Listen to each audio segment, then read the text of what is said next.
Well, that anyway. So, good afternoon, good morning, good evening to wherever you may watching this. To wherever you may be watching this video from.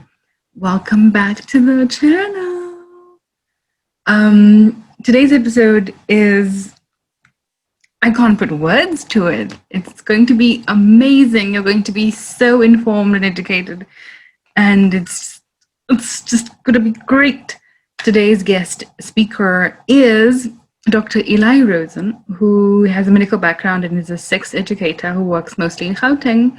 She belongs to an organization, she's a chief facilitator in an organization called Sexy Smarts, and they deal with sex education, but from a holistic point of view. And I hope you have a lovely time listening or watching to the episode. And do comment questions or some comments or whatever things you might want to say. And then, yeah, just have a wonderful time watching the episode. Sex conversation and open, and not to be so, shameful and shy of it, but to be spoken about positively and also receptive, people to be receptive of it. And then hopefully one day, to have a population generation of young people who are going to make decisions about sex, and they are informed and responsible, and they are aware of all the things before they even decide to have sex, hopefully one day. Yes, this is why I created Take It Off, so we can take off the shame and the stigma and the negativity. Yeah, that is why I have my podcast. Thank you very much for joining me. So yes, please, it's Dr. Eli, right? Or am I pronouncing it incorrectly? Eli is right. Eli, okay. Please tell me about you and where you are in South Africa. Where are you based? Okay, so I am a medically trained sex educator. I've been doing sex ed in South African schools for about 4 years now. I am part of a business called Sexy Smarts, and Sexy Smarts is a consultancy that basically does sex ed for various different schools around South Africa. We focus mostly in Gauteng and KZN at the moment, but we will literally go wherever anybody will bring us down. So if people invite us, we will come. And Sexy Smarts has been running for about 20 years with my mentor and the person who actually started Sexy Smarts, is Sister Ruth Loubser. And she started it basically as a follow-on from doing family planning and sexual health in a practice environment as a nursing sister and then later as a midwife. And she would often have young people come into her practice and ask her questions about sex and about basically all the medical stuff that they'd never been given information for. And eventually one of her friends asked her, can you please come and do a talk at our school? And she started doing talks at schools, basically talking about all the kind of common questions that she had been given. And from that, it grew into not just a comprehensive sex ed program, but a ethos and a philosophy behind the sex ed that we do, which specifically looks at firstly the voice of children, because out of all the stakeholders in sex education, the voice of the child is often the voice that we don't hear. So by getting the questions from kids and then having a reactive program that actually gives the kids the information that they're looking for. So we've been asking schools to give us anonymous questions from kids every time we go and do a program at any of the schools. And our database now sits at about 15,000 schools over the last decade from various different teenagers across the country. And using that database of questions, we've actually been able to develop a sex ed program that looks at all these various different questions and gives the kids the information that they're actually looking for. Oh, that is wonderful. I'll ask later about how to get involved with that. So you basically already introduced the organization to me. Thank you very much. And you answered most of my first questions. I wanted to know to you personally, why is sex education so important? I think everybody goes into sex ed for very personal reasons. I don't know a single sex educator who hasn't come from a place of saying, you know, I want people to have better knowledge than I had when I was growing up, or this situation that I found myself in could have been avoided if I had just had knowledge or just had information. And quite often a lot of people will come into sex ed from a place of wanting to empower young people to have better options and better ideas around how to navigate sex and sexuality than they themselves had. And I think that's very much true for myself. When I started doing sex ed, it was kind of sort of fell in my lap, and I wasn't ever really intending to be a sex educator, but I ended up going for one. I went to do a LGBT talk at one of the schools because there was a transgender child in the class, and my business partner Ruth halfway through said, listen, I'm feeling really ill, I can't do the STI section, would you be able to do it? And I was like, of course, I'm medically trained, you know, STIs are my jam, I can talk about them all day every day. And I ended up doing the STI section as well as the LGBTI section, and from there I just absolutely loved it, and we went and worked together, and after that point she just kept inviting me back until we actually became 50-50 partners in the business. And now she's retired and I've taken over Sexy Smarts as the chief facilitator, and we have another facilitator, Taylor Johnson, as well as an intern who is busy studying to become a community medical officer, and she's working towards doing sex ed in her communities too. Oh wow, that is amazing. Wow. Thank you very much. So I want to note that, I mean, I'm sure lots of people, when they hear sex education, they think a whole range of things. What exactly, in a quick small summary, does sex education entail? Okay, so I think there's a difference between sex education versus comprehensive sex education versus a holistic sex education program. What we provide is a holistic sex education program, which looks at way, way more than just sex. It looks at relationships. It looks at decision making. It looks at communication skills. It looks at being able to have difficult conversations. It looks at being able to navigate things like consent. So when people think sex ed, they think of that awkward lesson that everybody had where somebody put STI pictures huge on an overhead and then basically said, if you have sex, you're going to get STIs. They used to call them STDs back in the day. You're going to get an STD or you're going to get pregnant and then you'll die, right? There was that was sex ed. Yep. What we do is far beyond the kind of scare tactics of STIs, pregnancy, and then you die. Yeah. You know, we try to make sure that kids are being able to move into their sexuality in a healthy way, where they are empowered to make the decisions that they're going to need to make. I always say, you know, your kids need to be able to make these decisions when the parents, pastors, and teachers are not around. Who is the child if they don't have the skills and the tools in their tool bag to make decisions about their own sexual health, about their own sexual being, about their own sexuality going forward into their adulthood, you know, because these are skills we use for the rest of our lives. We use them throughout our lifetime. Human beings are sexual beings from the time that they are born until the time that they die. And it's the one part of our lives that we spend so little time talking about. That is so very true.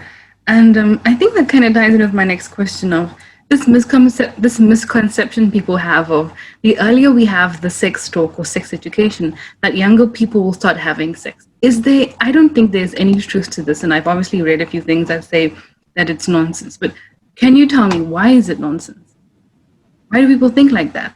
Okay, well, also I think a lot of people come to the idea of sex ed with a lot of misconceptions, a lot of myths, and a lot of misunderstandings, because first of all, they never got comprehensive or holistic sexuality education themselves, right? They were never given this tool set. They can only work off the information that they have internalized themselves, which means that when we look at young people, we assume that young people are just going, if you give them permission to have sex by having a conversation about sex, they will automatically become sexualized, and then they're going to want to go out into the world and try what they've heard about. And unfortunately, that is not 100% true. What we do see is kids having curiosity and questions about sex that don't get answered. So then they go looking for the information themselves. And unfortunately, if you type sex into Google, what you're going to get back is not necessarily a credible source. So what we do find that happens is kids end up accessing pornography at a very early age, and then they want to play out what they've seen in porn, which is a far different dynamic to having a professional come in and say, hey, listen, kids, here are the facts. This is what's going to happen with your body. This is what's going to happen with puberty. This is what's going to happen with sex. These are the important things you need to know about. These are the important things that you need to be able to navigate in a relationship. These are the places which could end up with some very serious life consequences and results, and you need to be able to think those through before you actually go ahead and do things. That's a completely different conversation to the let me look something up on Google and then try act that out. Yeah. I think one of the things that adults tend to think is that sex education or comprehensive sexuality education is going to sexualize children. Unfortunately, we live in a highly sexualized society. Children are experiencing sexualized content constantly. They see it in their media, they see it on YouTube, they see it in videos, they see it in music videos, they see it on the TV. You know, it's quite funny. We have somebody pull out a gun and shoot a whole bunch of people, and mom and dad are like, no, Johnny, don't look at that. But the next scene is like a softcore sex scene and clothing's coming off, and that's nobody's closing eyes about that, right? So kids are being exposed to stuff constantly. And what we as adults need to do is make sure that they have context to understand what they're seeing and to be able to put what they see into a greater knowledge base and be able to apply their own decision-making skills before they get into a highly sexualized situation. Because unfortunately kids end up in situations that they don't know how to deal with, and it happens very quickly, right? So we need to be able to have conversations about what to expect and when is it a problem and when isn't it a problem, and how do we say no to somebody who's kind of putting a bit of pressure on us, and how do we say yes to somebody that we actually want to be doing stuff with, and how do we tell the difference, right? So that's my own personal feelings around why sex ed is important, but it's also backed up by a lot of research saying that comprehensive sexuality education delays first sexual experiences and does lead to safer sex practices long term as well. That is wonderful. And to touch on what Casey Blake had told us also on the podcast, she said that people then are able to name things, like people would then know what, like say rape is or molestation or things like that, because people that she dealt with only years later could then put a name or label to those things that happened to them when they were much younger, because they didn't know, they weren't properly informed or educated, or there wasn't communication around those things. So yes, I think that is very true in that regard. So I've seen that you guys work with lots of schools and social workers and various other groups of people. And to me, I think the role players or stakeholders in sex education would be parents, learners, and teachers and facilitators. But could you tell me who they actually are, like the stakeholders and role players in sex education in South Africa? Well, I think the very first people that we need to acknowledge are the children themselves, because they have the biggest need, they have the most questions, I think they have most pressing concerns. You know, is this right? Is this wrong? Am I normal? What can I expect? I'm scared, I'm frustrated.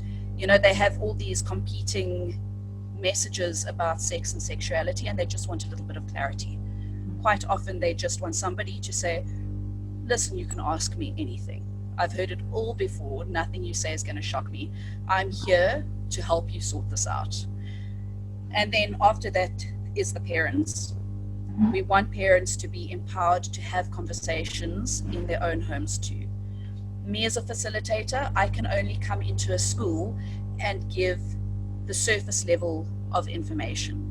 Kids need to be able to go home and continue these conversations with their parents, especially if they have further questions that need to be looked at with regards to what does my culture say? What does my religion say? What are our family values around this? And so often parents haven't been given sex ed themselves that they kind of step away from that conversation. They're too scared to have it. They're too scared to actually step into the conversation, or they give the exact same information that they themselves got, which we already know was incomplete and filled with misinformation, and quite often filled with fear and shame. If you do this, there are going to be dire consequences. That's not a very healthy place to be starting this conversation from, which does require parents to be a bit more informed about how to talk about sex with their children. It needs to be more of a conversation and an ongoing conversation. It's not a once-off, right? It's not a where do babies come from? And then we get all stressed out and start stuttering and worried that we're going to say the wrong thing now because we have to speak about babies. And usually that happens around about 5-6 years old. That's where kids start asking about babies. But we don't want to have that conversation there, right? We want to have the conversation when they get to 13, 14, 15, 16. As a matter of fact, the later we can have the conversation, the happier the parents will be. But what we do know in the South African context is kids are having sex at much earlier ages. The age of sexual debut in South Africa has been anywhere between 12 to 14, depending on the communities. That's a very early age. So we need to have these conversations much younger. Yep. Then we've got the teachers in the schools. Life orientation teachers in schools are expected to take over the burden of doing sex ed without much extra training, without much extra resources, and certainly not with having a medical background or a sociology background or having, it's a lot to ask of people. Yeah. And there's very little opportunity to opt out of it if they're uncomfortable with doing it. So up until recently, sex ed has been a bit of an elective in the life orientation curriculum. And there was a whole outcry last year about the scripted lesson plans. And now all of a sudden people were like, oh my goodness, people are going to be teaching our dear darling little children about sex. And it's not the school's place to do that. Absolutely no, it's the parents' place only. But at the same time, the reason why this exists is because not every child in South Africa has access to a caregiver who has the information that they need. Every child in South Africa has a legal right to accurate medical information about their sexual health. They have a legal right to access healthcare related to their sexual health. And they have a legal right to be able to access medical healthcare related to their sexual health without their parental consent from the age of 12. Which means that every 12-year-old needs to know that this is an option for them. And that puts kind of the state as a stakeholder and parents as a stakeholder at loggerheads, because we don't want to be told what our children need to learn, but at the same time, the state has a responsibility to the public health of all its citizens, and making sure that everybody has the same information, that everybody has the same access to healthcare. And unfortunately, it becomes very difficult to weigh these stakeholders up against one another.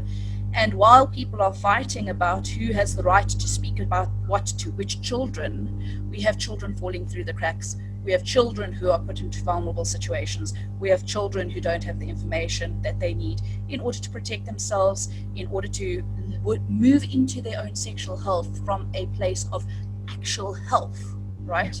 Health is not just the absence of disease. It is a flourishing, it is a growing in confidence, it is a ability to deal with issues with confidence and with sureness, and being able to have self-confidence in their own ability to navigate situations. So then we also have another stakeholder, and that's usually the school governing body, which is made up usually of other parents and people related to the school, who will set the policy around what the school is going to do as far as sex education is concerned. Now, the problem is when you have so many stakeholders sitting at a table shouting at one another about what's right, what's wrong, who gets to say what to whom and when, we very seldom come to any sort of agreement about methodology. We very seldom come to any sort of agreement about timing. We very seldom come to any sort of agreement about content. So how do we actually navigate all of these things? So us as an organization, we said that the children's voice comes first. We ask the kids what they want to know, and then we answer those questions with age-appropriate information. Which means that if any parent ever comes to us and says, why did you cover this thing in our course? We can actually pull out the kids' questions and say, well, there was a kid in the class who actually wanted to know about erections or periods or LGBTI issues or the age of consent. And it's a reality that these are the questions that kids have. And if they don't have a reliable source of information, they're going to ask their peers. And as soon as you have kids talking about sex between themselves, you end up with a massive amount of mythology that builds around it. And that information can be very skewed very quickly. So we do need a voice of reason that actually comes in with the facts and is able to put some of that mythology to rest. Yeah. Thank you very much for the information.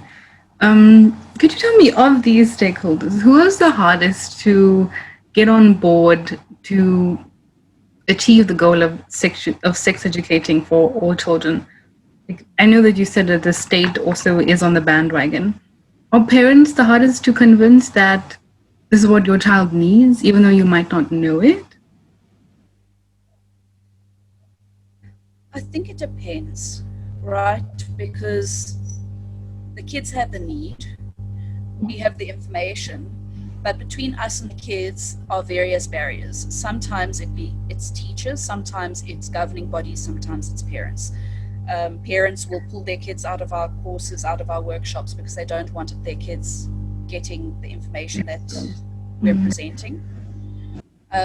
Sometimes governing bodies will say, we don't want this in our school. We aren't happy with having this type of information, this amount of information, this facilitator coming in and seeing our children. And sometimes it's a teacher who says, you know what, I'm actually not comfortable with having this conversation happening in this age group or with these children or whatever it is.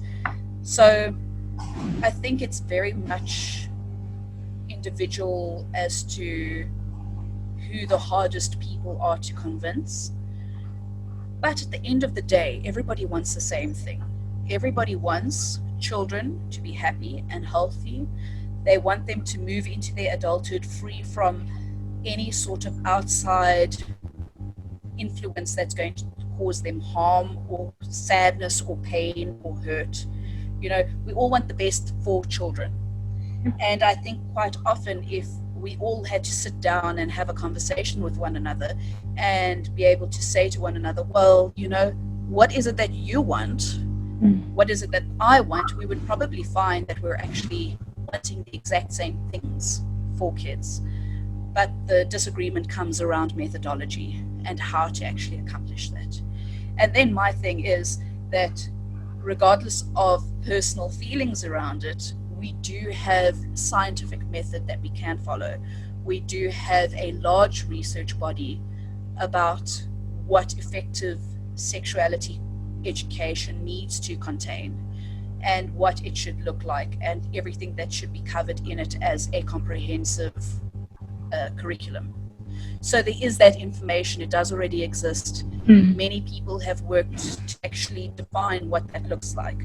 And I think as long as we are sticking to those guidelines and making sure that we are honestly answering the questions that kids have, then we really can't go wrong. Right, that's great. I just want to ask you about, you mentioned earlier on about the responsibility of the state towards sex education. Is there, what can you do? Like, I know that you said that allo teachers are kind of burdened with having to answer all these questions and show these weird diagrams about sex and introduce us to people, to learners. What do you think the state can do regarding equipping teachers with having these kind of conversations to start it, and then obviously hopefully have an organization like Sexy Smarts come in and then do that? Do you think that all schools should then have, all teachers should have some kind of training to deal with that, or not at all? So there was already some training that was rolled out for some of the life orientation teachers in order for them to provide sex education, but not every allo teacher has the personality to be a sex educator. It is a very specific dynamic that you develop. It's a specific type of confidence that you have to develop as a professional in order to be able to have these conversations and not have anything throw you. Now, not every allo teacher is automatically going to be a specialist in LGBTI issues. Not every allo teacher is going to be a specialist in navigating religious issues. Not every allo teacher is going to be a specialist in being able to deal with when biology doesn't work quite how you thought it did, and now there's new information. Not every allo teacher is going to be keeping up with what is the standard in the field of sexuality education. And I think expecting that of allo teachers is perhaps a little unfair. I think it's nice to have a scripted lesson plan, but not everybody is going to have the same ability to navigate that scripted lesson plan as everyone else. So while I think that it's a good thing for schools to have that in their arsenal of tools, it's also not potentially the best way of dealing with it. If I could have my way, I would have one sex educator, specialist sex educator per either be per region or per metropolitan area, per however they group all the various different schools. And that person would travel from school to school providing comprehensive programs on an annual basis to multiple different schools, being employed by the state in order to do so. That would be my ideal, because then you have one person who can navigate kind of the more difficult conversations, the more tricky conversations, and actually have a pool of specialists who can do that work. And that supports the schools, so that the schools don't have the burden on them to do it entirely by themselves. I don't think that is likely any time in our lifetimes. I don't think that is a methodology that has been rolled out anywhere in the world. And I think that we are all the poorer for it. But now we've got access to the internet, right? We should somehow be able to access these technologies to bring sex education to a broader spectrum of people. And we are seeing that. So the Department of Health actually has the Be Wise website, which has a lot of information on it, which is intended to be a dynamic, children-focused website that actually provides peer-to-peer information as well as accurate sexual health information. And I think that that's definitely a step in the right direction, but it's also not everything that needs to happen. All right, thank you very much. My last question in this segment would be, how are the children receiving all of this? What have you It's actually very funny because we get feedback from kids after every single workshop. Mm-hmm. And the most common response that we get is, I feel good, I feel normal, I feel reassured. So that is the most common response. We also get comments that say things like, I realize now that I'm nowhere near ready to deal with this. We also have responses which say, I was very worried, but now I feel okay. And if that is the overwhelming response that we get, and I'm literally talking about thousands upon thousands of children, where probably about 80% of the kids that we speak to come back with the normal, reassured, feeling good responses, those three, that trifecta of responses. Easily 80% of children have that response. And a lot of them say they feel more confident, which is exactly what we want, right? We want kids to be able to move into their maturity with confidence and knowing what's right, what's wrong, what they can do, what they should look out for. And when they actually say, I know how to be, I know how to tell whether my decisions will be right, good, and wise, then I know that they've actually internalized some of our decision-making tools, because they repeat them back to us.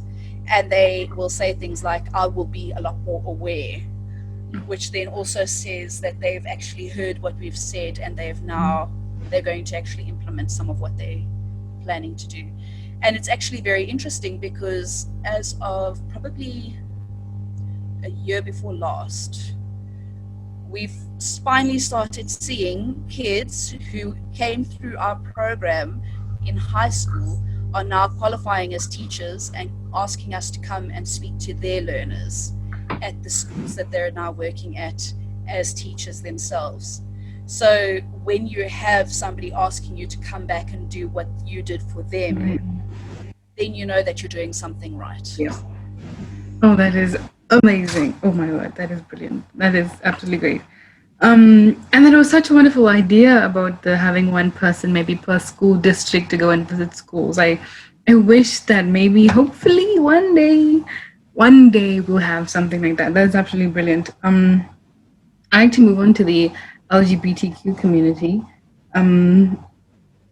Do they have a place in sex education? Does this community, this queer community, have a place in sex education?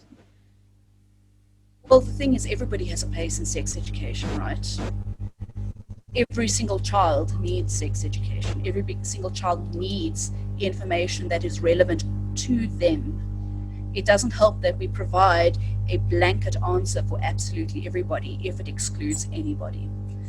And what parents don't realize, because I think sometimes parents have an issue with LGBTI topics being covered in sex ed, is that every single class that I have given sex ed to, every single class has had at least one LGBTI child in it, which means that our information needs to be accurate and it needs to respond to those children.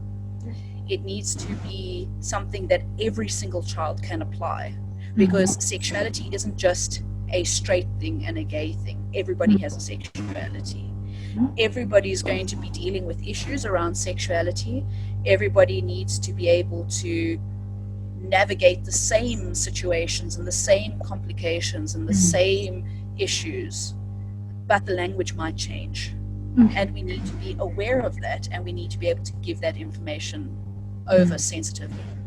And another thing about LGBTI issues in sex ed is that as soon as we can start having a conversation with people who are different to us, we learn how to build empathy.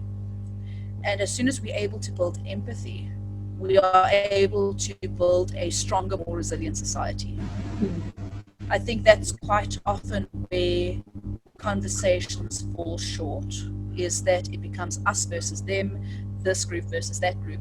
And we see it more and more in society nowadays. If you look at the world outside, so much polarization is happening.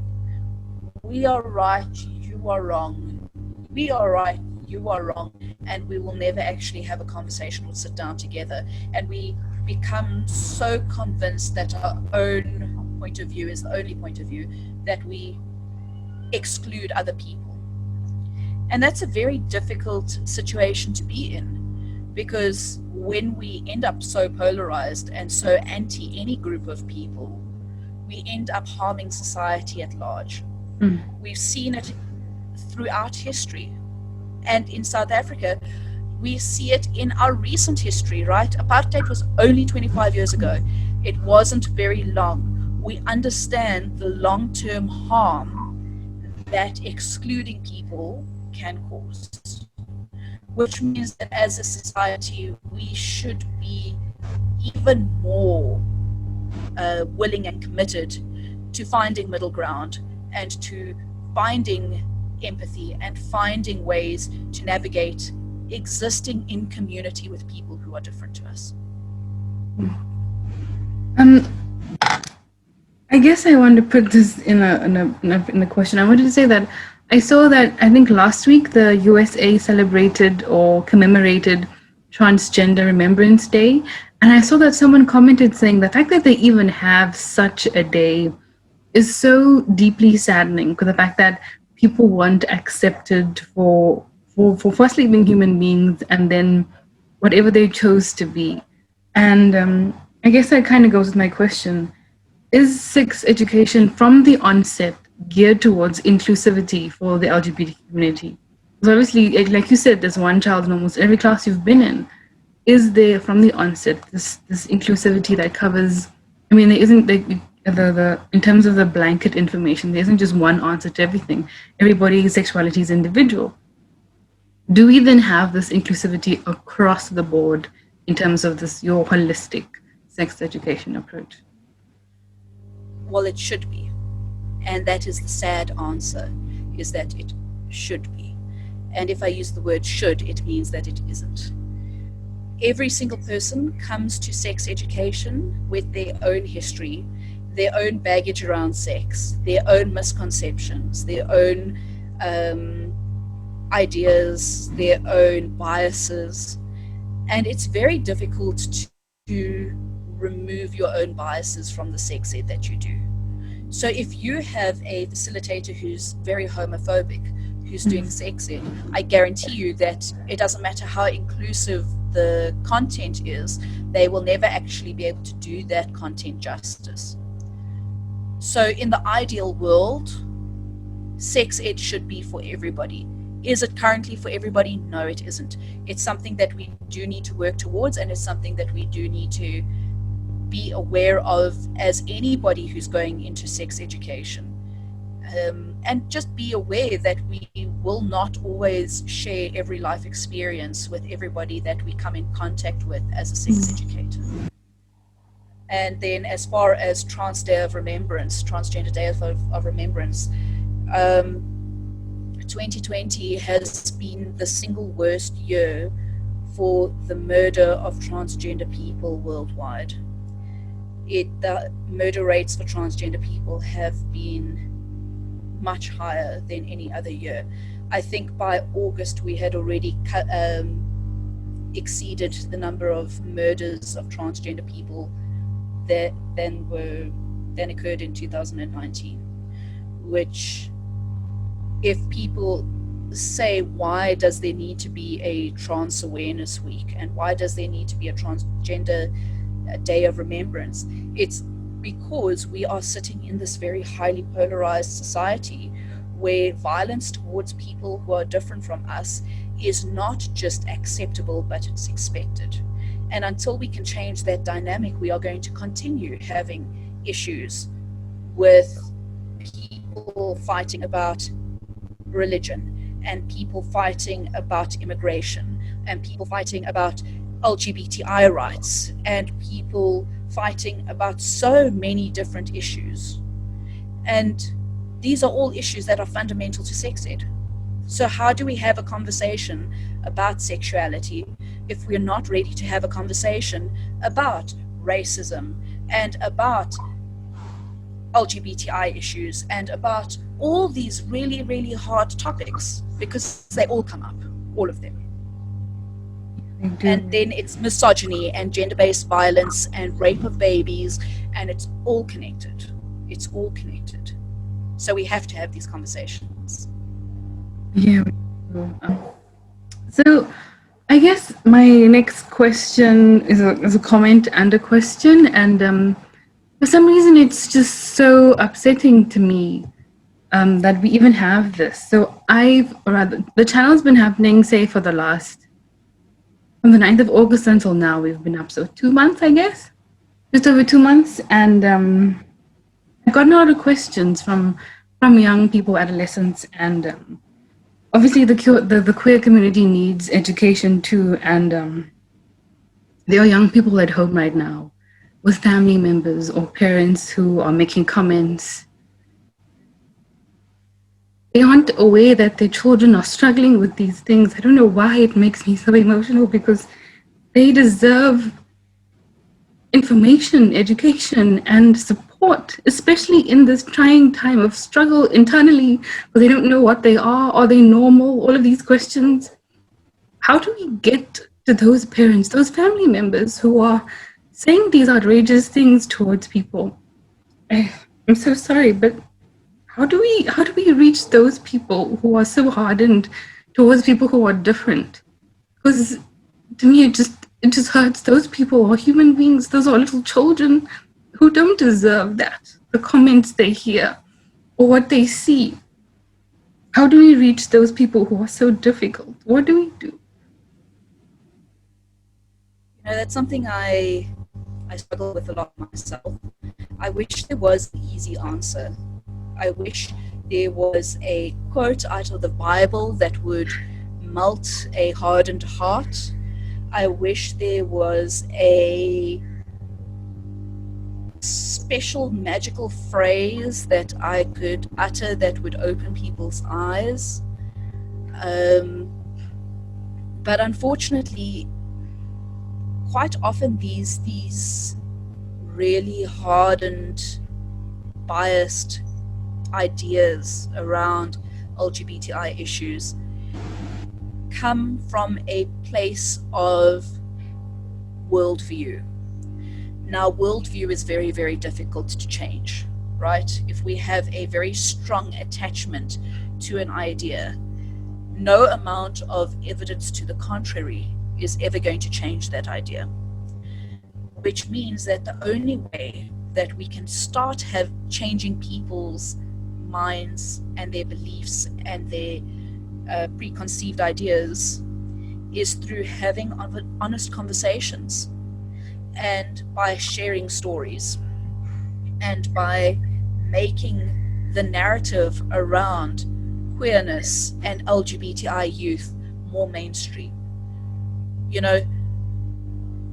So often the people will actually say about a homophobe that I hope one of your children is gay, and I always feel that that's a really cruel thing to say, because it's going to cause so much harm and trauma to multiple people in that dynamic, and it's not necessarily going to change anything.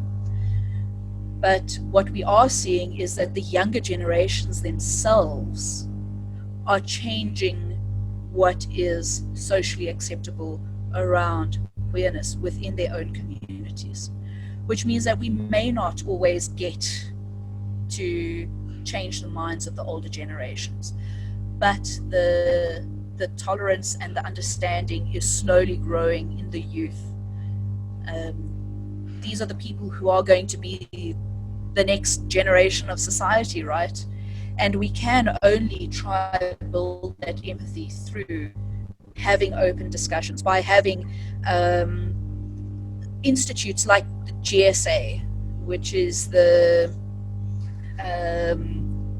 Gender and Sexuality Alliance within schools, where we have straight allies and queer youth getting together and sharing stories and building that empathy and building discussion and finally starting to actually have deeper, broader conversations. I always say it's very difficult to hate what you know, right? it's very difficult to form a hardened heart and a biased attitude towards someone that you love. And yet we still see it in families where parents say, I would rather my kid be dead than be gay. But I think that that is always the extreme. I don't think that hard line bias is necessarily what every child is going to experience. But when I also have LGBTI kids asking me about coming out, I say, your first responsibility is to keep yourself safe, right? If coming out is going to put you in physical danger or is going to put you at risk of being kicked out of your home and becoming homeless and having nowhere to go, then keep your mouth shut. There will be times for you to be yourself going into the world at a later stage. Keep yourself safe first and foremost. Your life is long.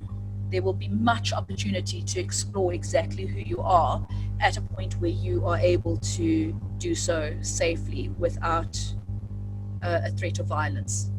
So if you come from a family that is supportive and you've kind of tested things out and you can reasonably say that your parents will probably struggle with this a little bit, but they're mostly going to be cool with it, then great, come out your family, because as soon as you have supportive family, it increases general well-being for the LGBTI community across the board.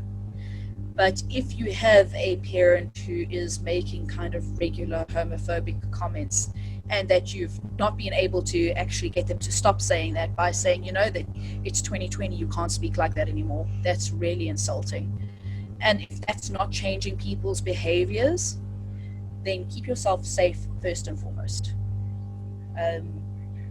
That's always your first thing that you have to do as any child. Oh, I just And want to say, unfortunately, sometimes you have to keep themselves safe from their families, right? yeah, This is a reality.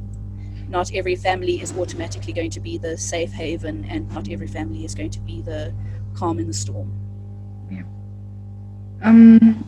So just quickly, would you agree that sex education, with the inclusivity of the queer community, would shape our society in South Africa to be more tolerant to differences and be more accepting of change from the usual heterosexual, like you said, to induce, I guess, more empathy towards people?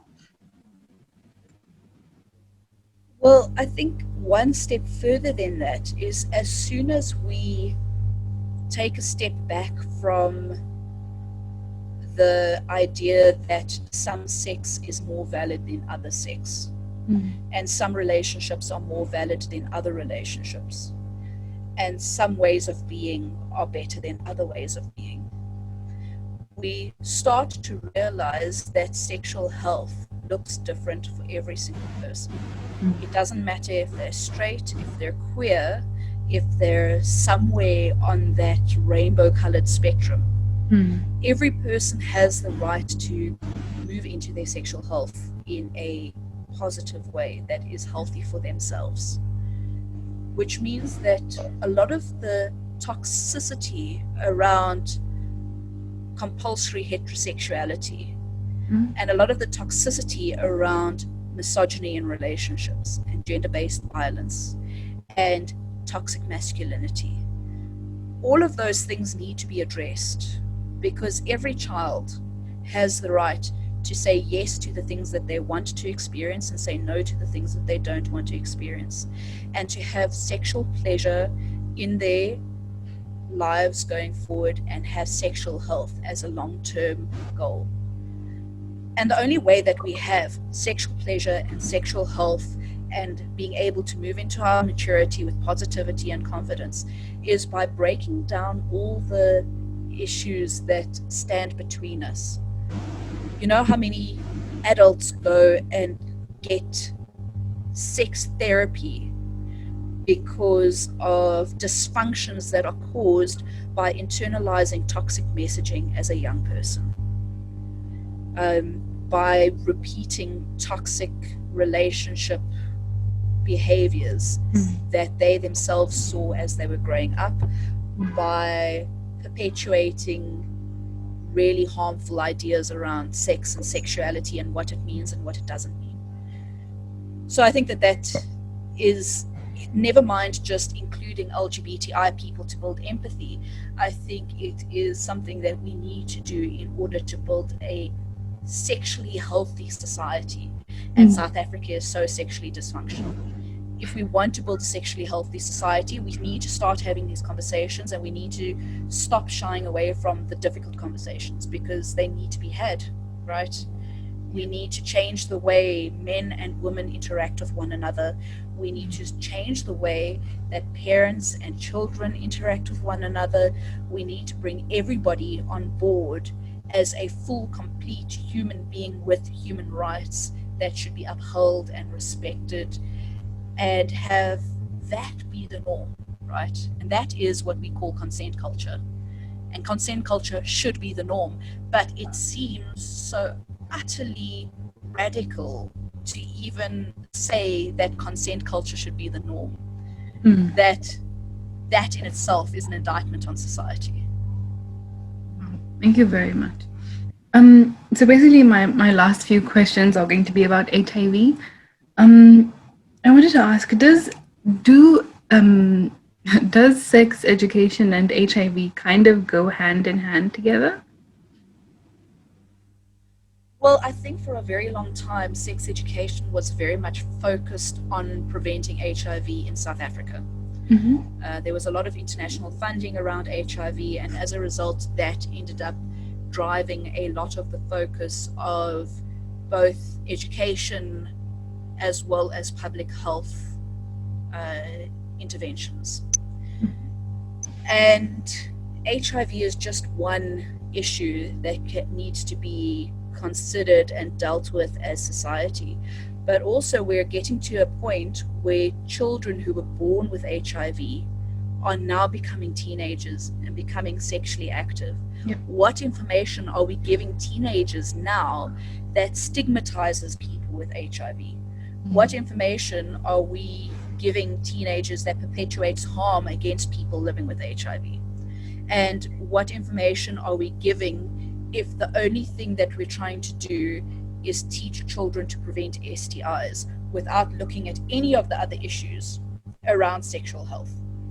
Because an HIV positive teenager deserves to be sexually healthy just as much as any other teenager. Yep. And they need specific information around their own sexual health and their own options around fertility, around dating, around sexual intimacy, around protective behaviors that they then can provide the information to their partners going forward. Yeah. Could you give me just a quick example of how HIV affects the livelihood of adolescents in our country, and how adding teenage pregnancy makes this tremendously harder? So the thing about HIV and pregnancy and all these issues are they are very much driven by other social factors, right? Quite often when we look at the group of people who are having higher HIV infection rates than any other group of people, it tends to be young Black women between the ages of 15 and 24. Okay, the highest HIV infection rates in the country. And there's a very specific reason for that demographic. And it's got to do with the social drivers. It's got to do with poverty. It's got to do with lack of agency, and it's got to do with lack of access to health care. And until we deal with those things, no amount of sexuality education is going to change it.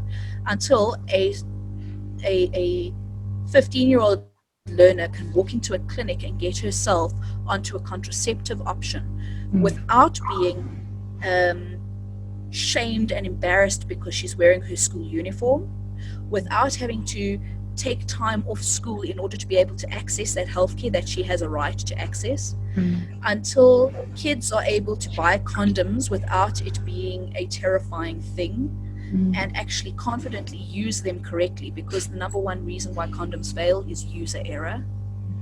Okay, if we're not teaching kids how to use condoms, they're going to use them wrong. We know this. If we aren't making sure that young girls are not sleeping with sugar daddies because of blesser culture, because she's actually coming from such a background of poverty where there's not enough food on the table, or there's no clothing to wear, or there's nobody to pay rent or provide housing. We will always have these issues. HIV and teen pregnancy are social problems. They're not healthcare problems. HIV and teen pregnancy are community problems. They're not sexual problems. Sex is only the final step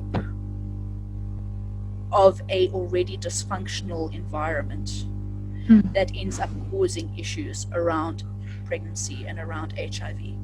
Just as much as it causes issues with alcohol abuse, just as much as it causes issues with gangsterism, just as much as it causes issues with unemployment.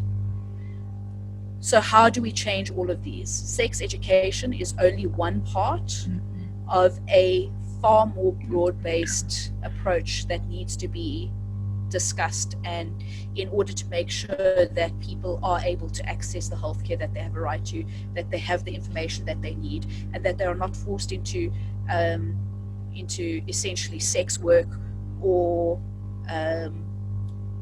using sex to gain goods or money,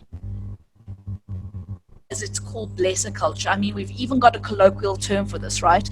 And that should be shocking. The fact that blesser culture even exists in South Africa should make every parent open their eyes and go, what are we doing?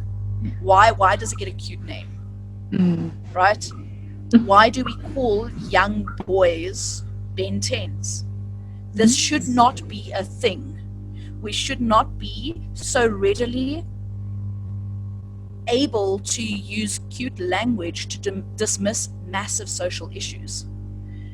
And until we actually take these issues head on, we are going to continue perpetuating these cycles of HIV infection, of teen pregnancies, of poverty, of alcohol abuse, of gangsterism, of all these problems, right? They're massive. Yeah. And that just shows you that there are issues in our communities and in our society that need to be addressed in order to deal with these underlying vulnerabilities. Even gender-based violence, rape, these are social problems. They're not sexual problems. They only have a sexual outlet because of where we are in society. So one of the what everything you just said now is basically one of the reasons why I started the podcast. Also, I wanted to reach and target girls that are in the age gap you mentioned, 15 to 20, 24, because of people who are going to have sex and also because of the high rates of teenage pregnancy.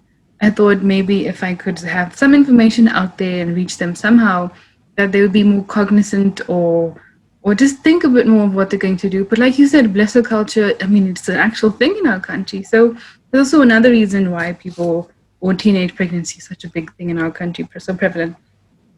And I want to read this quote from from the Sexy Smart website, and I absolutely love it. It says, increasing rates of new HIV infections and teen pregnancies, which disrupt the education of African girl child, especially continue to challenge our society and carry both financial and personal costs. And I couldn't agree more with this statement. It is, you can literally see it. And you can see it around every corner in our country. And it is so upsetting, I guess. But then we have all this information somewhere. I mean, there are places, there are people, there are organizations. How do we then translate all of this information to the rural young girl child who doesn't really have access to maybe internet or radio or to Wi-Fi? How do we get this then to those people who need it the most and say, hey, there are other options? And obviously in schools to say that, hey, there's maybe a comprehensive or holistic sex education that would teach them to be aware of themselves, their sexuality, to not hopefully choose that particular thing, to hopefully maybe in some wonderful world to decrease teenage pregnancy in our country. How do we get that information and translate it to those people? Well, I think the thing that put me in my place when I was thinking that somehow as a sex educator I had any ability to change these realities, because quite often they're not choices, was a child who said, Doc, if I'm hungry and someone offers me KFC for sex, I'm going to have sex because I'm hungry. And until we as society can actually deal with the fact that there are children out there who are going hungry, who have housing insecurity, who have a lack of agency in general, then so little of what a comprehensive sexuality education curriculum can provide is lost, because no amount of information changes the fact that somebody's going hungry. And as this is part of why the government is rolling out these scripted lesson plans, because every child has the right to this information. Every child should be getting this information. This information should be in their textbooks from the time that they're young. You know, you mentioned Casey earlier, and we always laugh because, you know, the song goes head, shoulders, knees and toes, head, shoulders, knees and toes, but between shoulders and knees, nothing else happens, right? Until kids are given the language to speak about their bodies, until they're given the language to speak about their sexuality, until they're given the language to identify what has happened to them, identify their own vulnerabilities, be able to have conversations, be able to open their mouths and speak to people and ask for help, then no amount of sex education is actually going to be a magic bullet. And I wish it was, right? I want to be quite frank about the limitations of what we can hope to accomplish. We work at some of the most expensive schools in the country, right? We go to very, very well off R500,000 a year schools, and we also go to the poorest schools in the country. We go to, for every private school that pays us, we're able to then do pro bono schools and do our program, the exact same program that we're providing for the richest people in the country, for the business leaders of tomorrow, for the people who are the president's children in various different African countries. We take that exact same program and then we do it for children who are in much different socioeconomic situations. Because every child needs this information. And I would love to see what we do become commonplace. I would love to put myself out of a job. If I could, I would give absolutely every piece of knowledge in my head away and tell people, go, take it, share it, each one teach one, each one reach one. Share this information, let other people know, have these conversations amongst yourselves. Because you know what? Every child who gets pulled out of our workshop still goes to school with the rest of the kids who went to our workshop. Every child who got pulled out of our workshop is going to hear the information secondhand through their peers. They're still going to have the benefit. And what we realized is that a lot of the private boys' schools that we were going to, the girls' schools weren't having sex ed at all. So then the boys were taking our books and providing them to their girlfriends, and the girlfriends would pass them around their social circle, and then the girls would end up with second-hand sex education because of the fact that they were dating the boys who had been through our course. And that's how we change society, right? That's how we have meaningful change, is when this information isn't just kept in a tight corral that nobody is allowed to access except for the professionals. And I think that's what a lot of the parents who have an issue with sex ed don't realize either, is that kids have access. They have more access to information now than they have ever had at any other point in history. And me coming in for a day, for a workshop, for 2 days, for 3 days, and speaking to their kids isn't going to fundamentally change who their kids are. I can't rewrite their family's value system in a one-day workshop. Nothing that I say is going to fundamentally change who their children are. They have had 12, 13, 14, 15 years to instill those values in their children. The information that I give to their kids should only bolster the work that they as parents have already done in order to make sure that their kids are able to confidently make decisions going through their lives. And I wish parents understood that, right? We're not enemies in this conversation. We're really on the same side. I want children to grow into their sexuality and into their sexual health, happy and with confidence. That's what I want. And quite often that's exactly the same thing that their parents want. That's very true. They just don't know how to put it in a succinct sentence like that. That is actually what they do want. My very last question would be, so World AIDS Day is coming up very, very soon. How do we, on World AIDS Day, echo the importance of sex education, that it is a tool that is necessary and crucial to bringing awareness and tackling like the stigma and shame of the disease, but as well as obviously echoing that sex education is an important tool. It is a tool. It's not the only thing out there.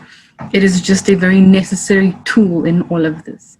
How do we echo that sentiment on World AIDS Day in 2020? Such a weird place, having gone through quarantine and our transgender numbers for murder being so high, and everything that is happening in our country in terms of the climate of gender-based violence and women and children that are being raped and killed, and just everybody, this World AIDS Day, how do we say that, hey, we know all of these things, and yes, HIV is very important social thing in our country, but sex education is also just as important, and it's just a tool to help you on your merry way to becoming an adult who is confident in their sexuality and all of those things. How do we round that nicely and say, hey, World AIDS Day, we see you, we realize you, recognize you, but also sex education.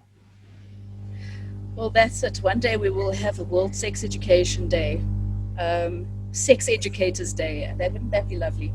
I think we sit in a very weird place in history right now with COVID and the ramifications of COVID.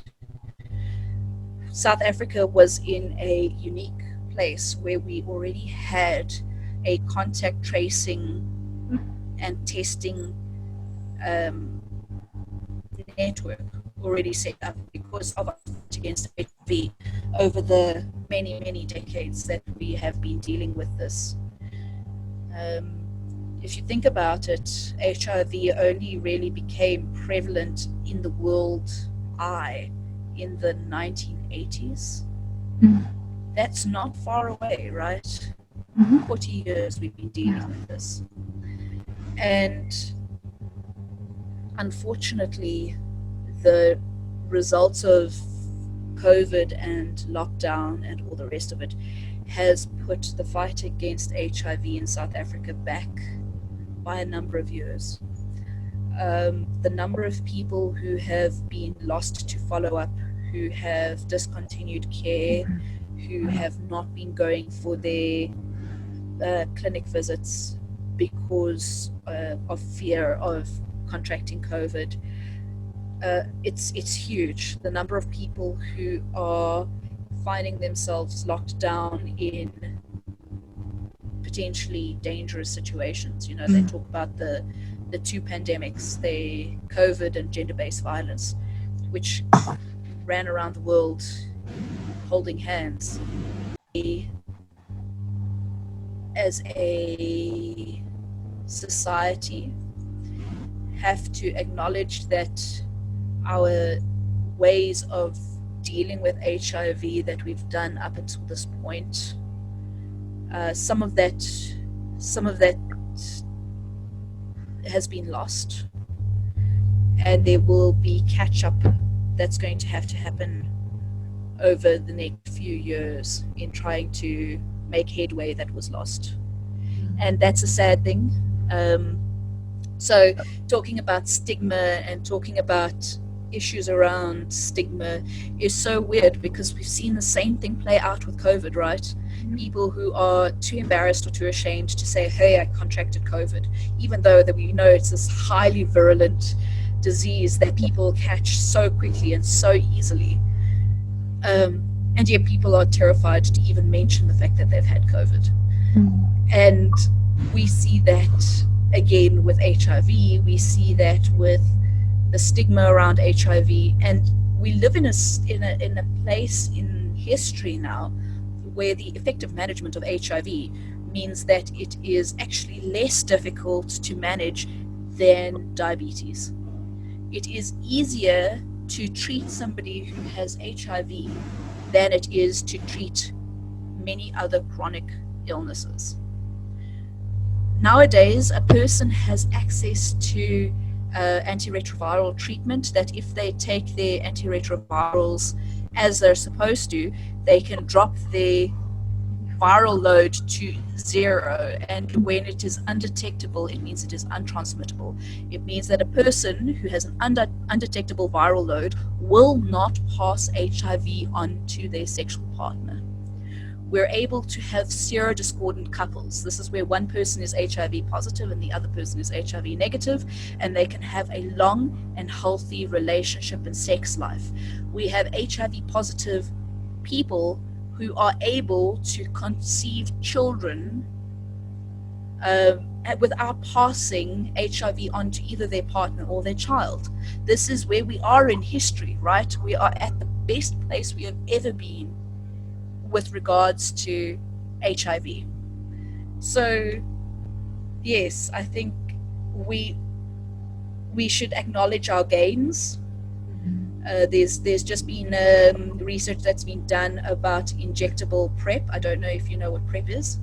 Yeah, PrEP is pre-exposure prophylaxis. Yes. So this is a medication, a low-dose antiretroviral that you would take before having sex that can prevent somebody from actually contracting HIV.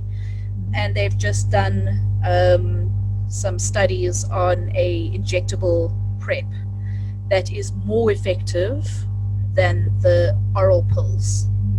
So people would be able to go and have their contraceptive injection and their PrEP injection at the same time.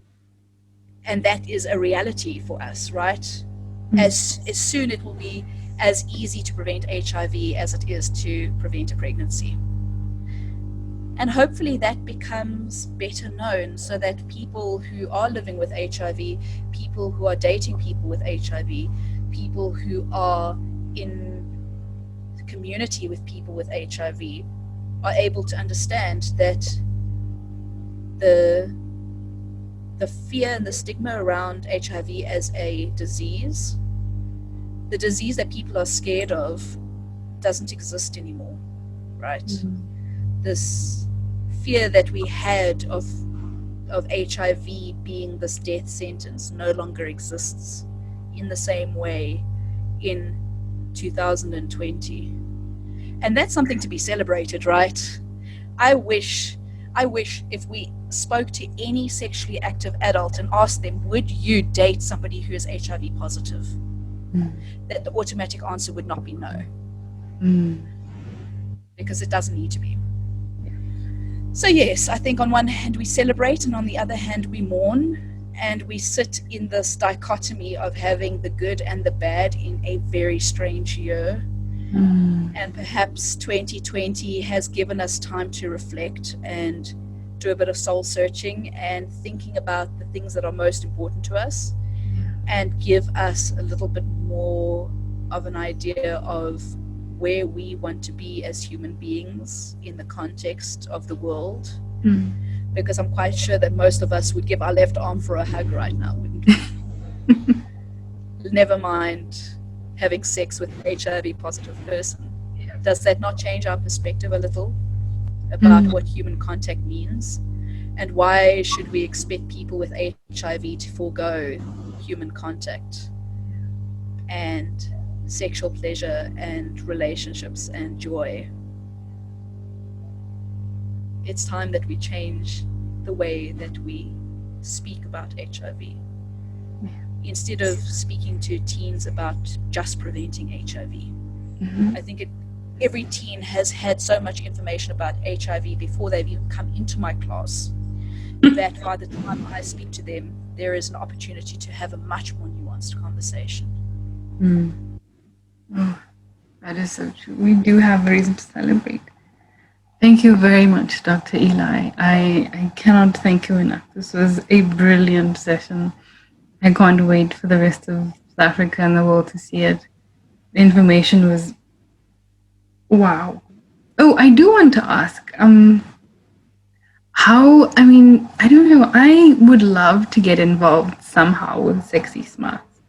I'm not sure where my drive for wanting to educate people about sex education has all of a sudden come from this year.